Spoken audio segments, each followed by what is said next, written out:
அஸ்ஸலாமு அலைக்கும். நான் உங்கள் ஷிஃபா குக்கிங்லேருந்து பேசுகிறேன்.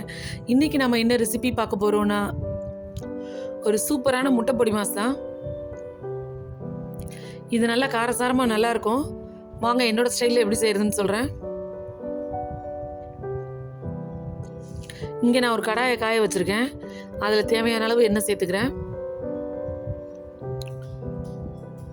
ஒரு 8 பச்சை மிளகாயை பொடியாக கட் பண்ணி அந்த எண்ணெயில் சேர்த்துக்கிறேன். பச்சை மிளகா எண்ணெயில் நல்லா பொரியட்டும். அது பொரிஞ்சதுக்கப்புறம் 3 பெரிய வெங்காயத்தை பொடியாக கட் பண்ணி இது கூட சேர்த்துக்கிறேன். இப்போ இந்த வெங்காயத்துக்கு தேவையான அளவு உப்பு சேர்த்துறேன். ஏன்னா உப்பு சேர்த்தோம்னா கொஞ்சம் சீக்கிரமாக வெங்காயம் வதங்கிடும். எல்லாத்தையும் நல்லா மிக்ஸ் பண்ணி விட்டுருங்க. வெங்காயம் நல்லா வதங்கி வரட்டும். பார்த்தீங்களா, வெங்காயம் நல்லா வதங்கி கலர் மாறி வந்துருச்சு.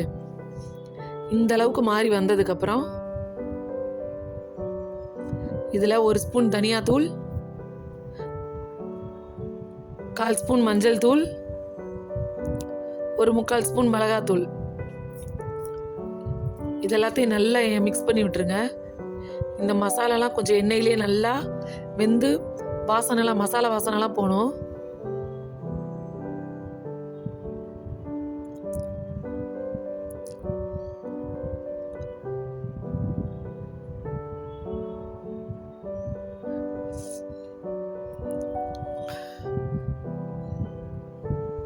இப்போ இதில் ஒரு கொத்து கருவேப்பிலையும் சேர்த்துக்கிறேன்.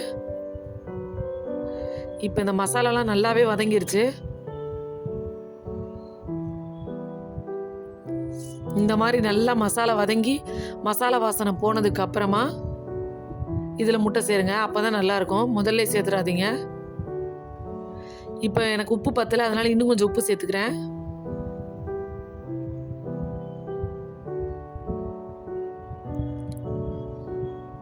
இப்போ நல்லா வதங்கினதுக்கப்புறம் 4 முட்டையை உடச்சி ஊற்றி அதை அப்படியே இந்த எண்ணெயில் சேர்த்துக்கிறேன்.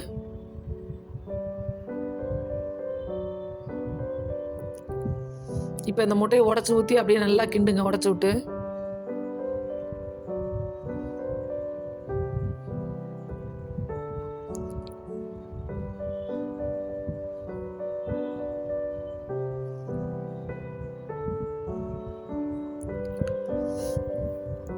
கொஞ்சம் இந்த மாதிரி கேப் விட்டு அந்த முட்டையை வேக விட்டு அப்புறம் கிண்டுங்க. ஒரேடியாக கிண்டிகிட்டே இருக்காதீங்க.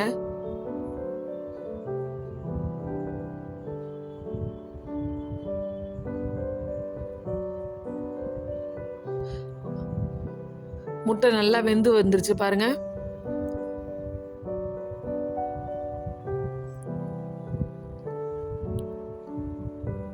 இப்போ இதில் ஒரு ஸ்பூன் மிளகுத்தூள் சேர்த்துக்கிறேன். மிளகுத்தூள் சேர்த்ததுக்கப்புறம் எல்லாத்தையும் நல்லா மிக்ஸ் பண்ணி விட்டுறலாம். அவ்வளோதான், சூப்பராக நம்மளோட முட்டை பொடி மாஸ் ரெடி ஆயிடுச்சு. கடைசியாக கொஞ்சம் கொத்தமல்லியை சேர்த்து அடுப்பை ஆஃப் பண்ணிடலாம். இப்போ கொஞ்சம் கொத்தமல்லி சேர்த்துட்றேன்.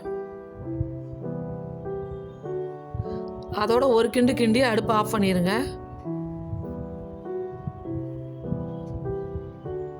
அவ்வளோதான், சூப்பரான ஒரு காரசாரமான முட்டை பொடி மாஸ் ரெடி ஆயிடுச்சு.